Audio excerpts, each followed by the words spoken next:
सर्वांना नमस्कार.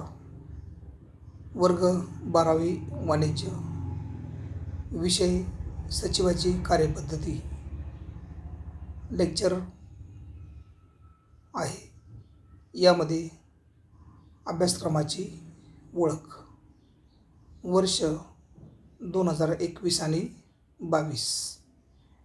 या वर्षामध्ये आपण सचिवाची कार्यपद्धती, चिटणीसाची कार्यपद्धती, सेक्रेटरियल करस्पॉन्डन्स या विषयामध्ये आपण काय शिकणार आहोत आणि कोणत्या पद्धतीने अभ्यास करणार आहोत ते या तासामध्ये आपण आज पाहणार आहोत आणि आपण ते समजून घेणार आहोत. नेक्स्ट, हे आपलं चिटणीसाची कार्यपद्धती इयत्ता 12वी जे पुस्तक आहे, टेक्स्टबुक, HSC बोर्ड आणि बालभारती आणि महाराष्ट्र शासन यांनी तयार केलेले जे पुस्तक आहे त्याचं मुखपृष्ठ आपल्यासमोर सादर केलेले आहे. मुखपृष्ठावर आपणास companies act, Indian companies act 2013, त्यानंतर CBची येथे प्रतिकृती दिलेली आहे. स्टॉक एक्सचेंजची प्रतिकृती दिलेली आहे. NSDL, national securities depository limited, technology trust and rich दिलेला आहे. त्याचबरोबर येथे आपणास trade credit, equity shares, debenture, euro issue आणि प्रेफरन्स शेअर, ट्रेड क्रेडिट, व्यापारी कर्जे, इक्विटी शेअर्स, समहक्क भाग, डिबेंचर, कर्ज रोखे, युरो इश्यू म्हणजे बाहेरील देशामध्ये जे आपण भाग विक्री करतो ते, आणि प्रेफरन्स शेअर्स म्हणजे अग्रहक्क भाग. ही आपण सचिवाची कार्यपद्धती या विषयाची मुखपृष्ठिका आणि टेक्स्टबुक जे आहे त्याचं मेन पेज आपल्यासमोर सादर केलेलं आहे. नेक्स्ट, येथे चिटणीसाची कार्यपद्धती इयत्ता 12वी, महाराष्ट्र राज्य पाठ्यपुस्तक निर्मिती व अभ्यासक्रम संशोधन मंडळ, पुणे 411004. येथे आपणास एक स्कॅन कोड दिलेला आहे आणि या स्कॅन कोडमध्ये सांगितलेलं आहे, आपल्या स्मार्टफोनवरील दीक्षा ॲपद्वारे पाठ्यपुस्तकाच्या पहिल्या पृष्ठावरील QR कोडद्वारे डिजिटल पाठ्यपुस्तक व पाठासंबंधित अध्ययन अध्यापनासाठी उपयुक्त दृकश्राव्य साहित्य उपलब्ध होईल. फक्त YouTube व्हिडिओ आणि आम्ही पाठवलेले व्हिडिओ पाहत असताना हा QR कोड स्कॅन करून प्रत्येक पाठासंदर्भातील दृकश्राव्य ऑडिओ व्हिज्युअल जे साहित्य आहे ते आपण लेक्चरमध्ये पाहू शकता. नेक्स्ट,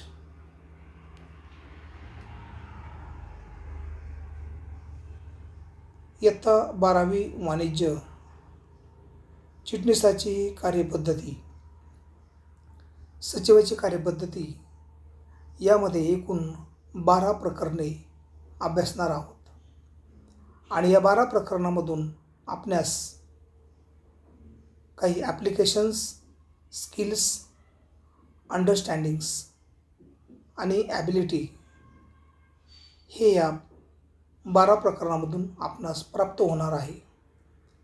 तर कोणत्या प्रकरणामधून आपल्याला कोणतं ज्ञान, मार्गदर्शन, माहिती उपलब्ध होणार आहे आणि आपल्या विद्यार्थिनींच्या क्षमता ज्या आहेत कोणत्या विकसित होणार आहेत ते प्रत्येक घटकाद्वारे येथे सादर केलेले आहे.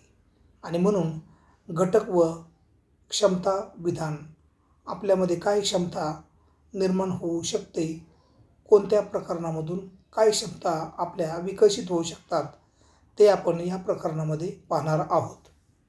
तर घटक क्रमांक, घटक, त्याचे नाव आणि आपणास विकसित होणाऱ्या क्षमता. घटक क्रमांक 1, संस्थात्मक कॉर्पोरेट वित्त स्रोत. म्हणजे संस्थात्मक व्यवसायाचे वित्त स्रोत. यामधून आपणास काय प्राप्त होणार आहे, तर कॉर्पोरेट फायनान्सचा अर्थ, महत्त्व समजणे, भांडवल संरचनेचा अर्थ समजणे, मालकी व कर्जाऊ भांडवलाच्या स्रोताविषयी माहिती मिळणे, भांडवलाच्या विविध स्रोतांची तुलना करणे. घटक क्रमांक 2, भांडवल उभारणी.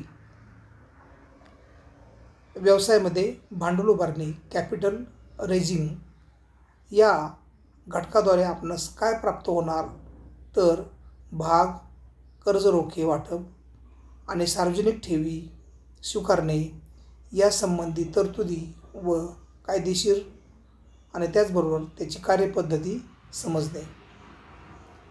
घटक क्रमांक 3, चिटणीसाचा पत्रव्यवहार. आपण 11वीमध्ये पत्रव्यवहार पाहिला. संचालकांशी, वैधानिक अधिकाऱ्यांशी, बँकांशी. येथे सुद्धा आपणास 12वीसाठी चिटणीसाचा पत्रव्यवहार हे प्रकरण दिलेले आहेत.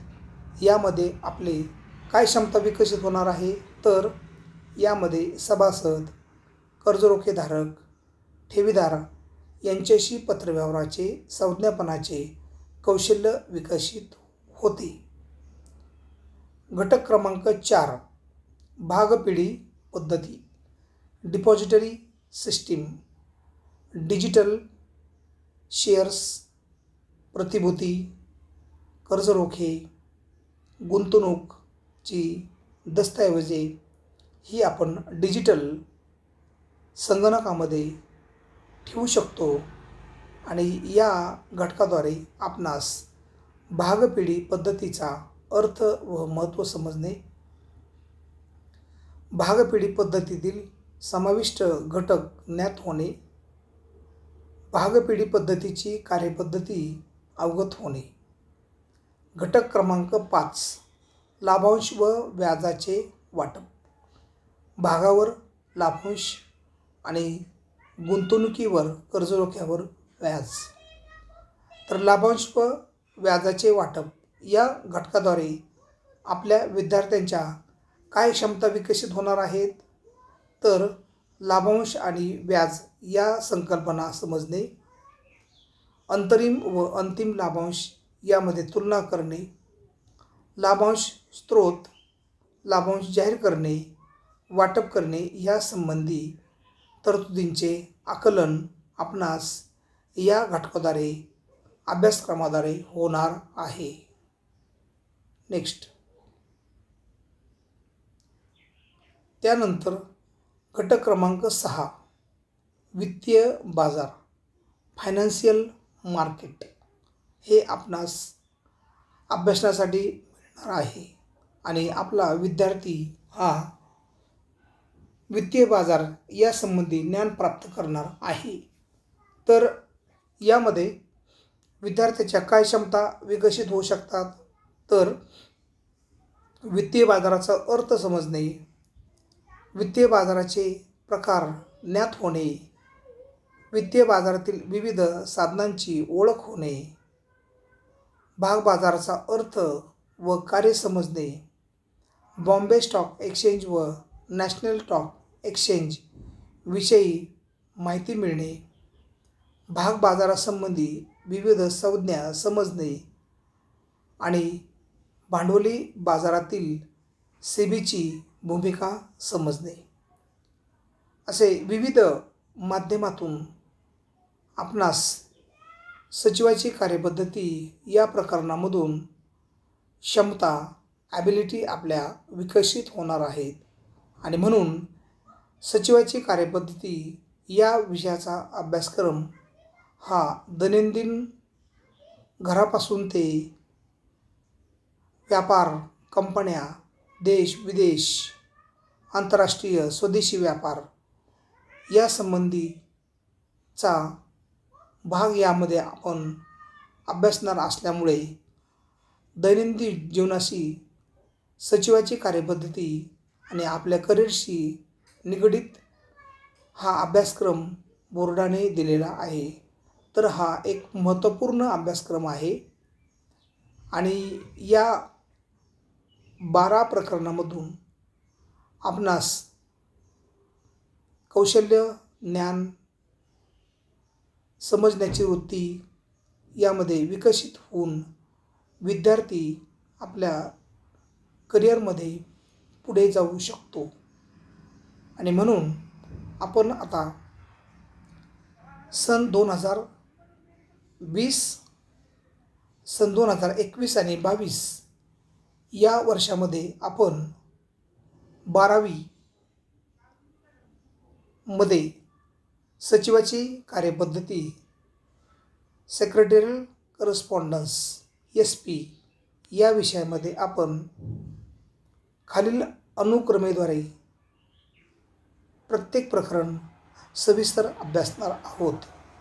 तर कोणती प्रकरणं आहेत ते आपण आता पाहूया आणि आपण लक्षात घेऊया. अनुक्रम नंबर, पाठाचे नाव, पृष्ठ क्रमांक. प्रकरण 1, संस्थात्मक वित्त व्यवस्थापनाची ओळख, पृष्ठ क्रमांक 1 वर.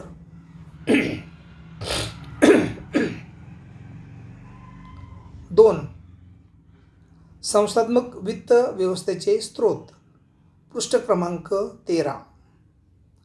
प्रकरण क्रमांक 3, भागविक्री, इश्यू ऑफ शेअर्स, पृष्ठ क्रमांक 36.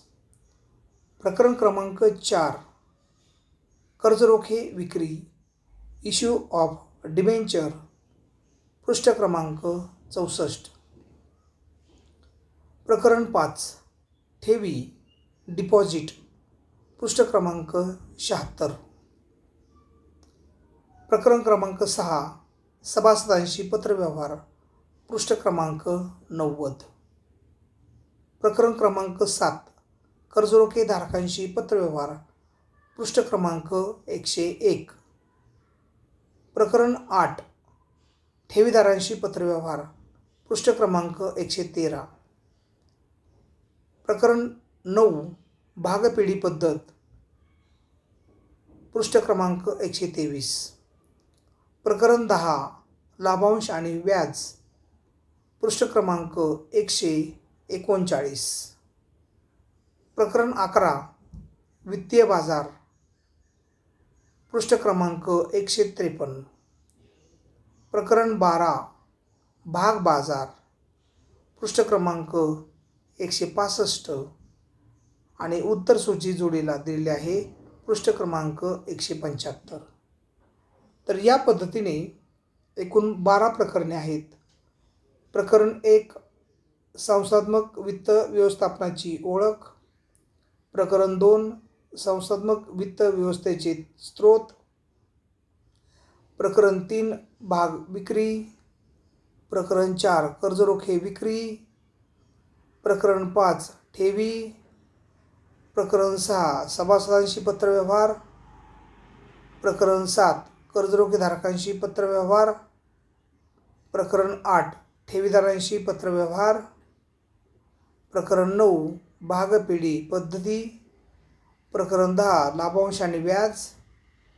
प्रकरण 11, वित्तीय बाजार आणि प्रकरण 12, भाग बाजार असे एकूण 12 प्रकरणे 12वीच्या सचिवाची कार्यपद्धती या विषयामध्ये आपणास अभ्यासायचे आहेत.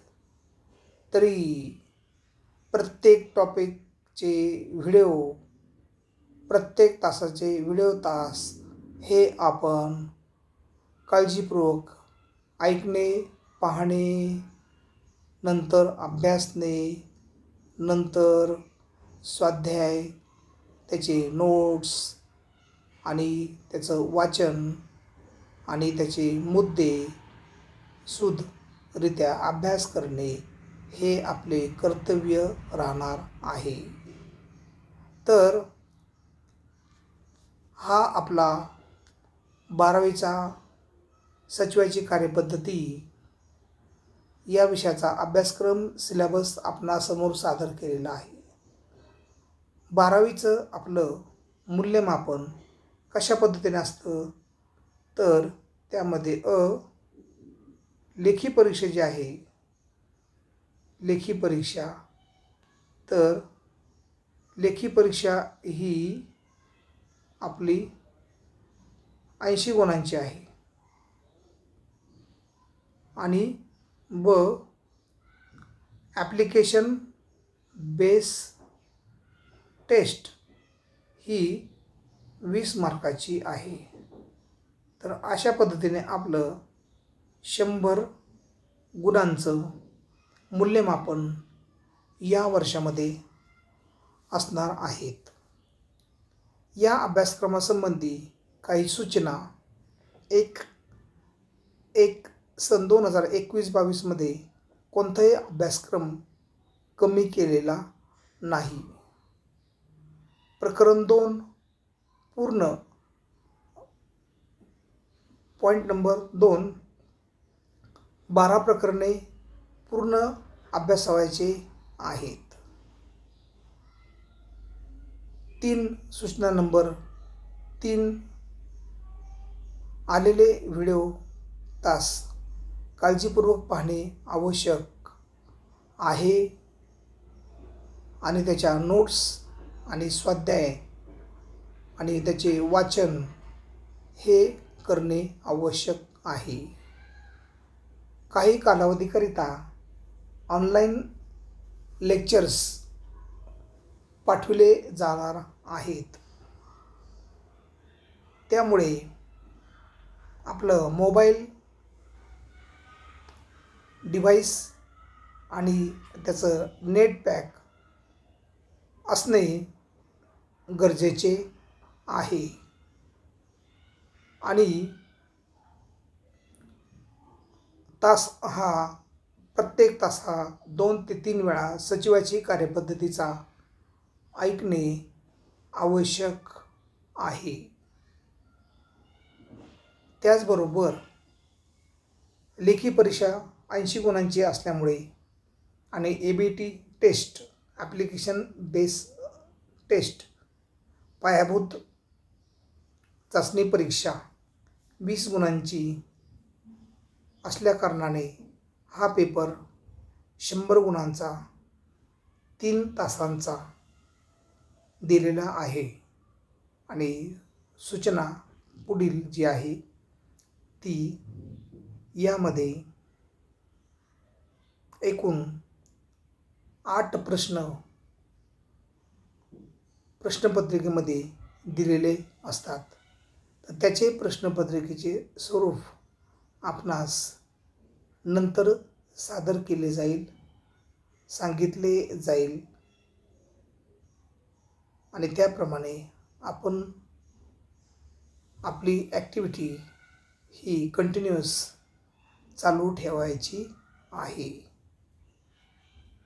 तर याप्रमाणे आपला हा अभ्यासक्रम ओळख संदर्भातील तास आहे आणि त्यामुळे सर्वांनी सचिवाची कार्यपद्धती बोर्डाचे पुस्तक खरेदी करून व्हिडिओ तास चालू असताना आपल्यासमोर पुस्तक असणे गरजेचे आहे. तरी आपणास या 21-22 या वर्षाकरिता अभ्यासाकरिता प्रथमतः शुभेच्छा देऊन आपण त्याप्रमाणे जाणार आहोत आणि आपण चांगल्या पद्धतीने गुणात्मक निकाल आपला असणे गरजेचे आहे. धन्यवाद.